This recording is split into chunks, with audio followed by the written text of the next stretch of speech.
নমস্কাৰ বন্ধু বান্ধৱীসকল, আপোনালোকক জনাব পাই অতিকৈ দুখিত হৈছোঁ যে আমাৰ মাজৰ পৰা এজন জনপ্ৰিয় অভিনেতা আঁতৰি গ'ল।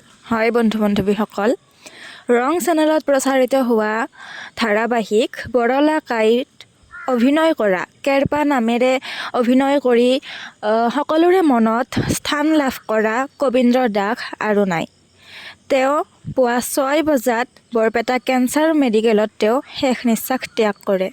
হয় বন্ধু বান্ধৱীসকল, কেৰপা দাস আৰু আমাৰ মাজত নাই। তেওঁ জানিব পৰা মতে দীৰ্ঘদিন ধৰি দুৰাৰোগ্য ৰোগত ভুগি আছিল। তেওঁ এই দুৰাৰোগ্য ৰোগ কেঞ্চাৰৰ লগত যুঁজি তেওঁ প্ৰাণ ত্যাগ কৰিলে।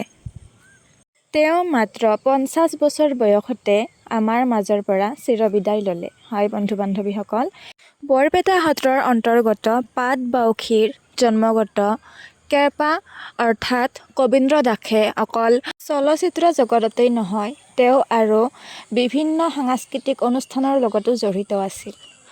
আহক শেষত আমি ইয়াকেই কামনা কৰোঁ যেন তেওঁৰ বিদেহী আত্মাই চিৰশান্তি লাভ কৰে আৰু তেওঁ য'তেই থাকে শান্তিৰে থাকে যেন, তাৰেই আমি কামনা কৰি আজিৰ ভিডিঅ'টো ইয়াতে সামৰিছোঁ। ধন্যবাদ।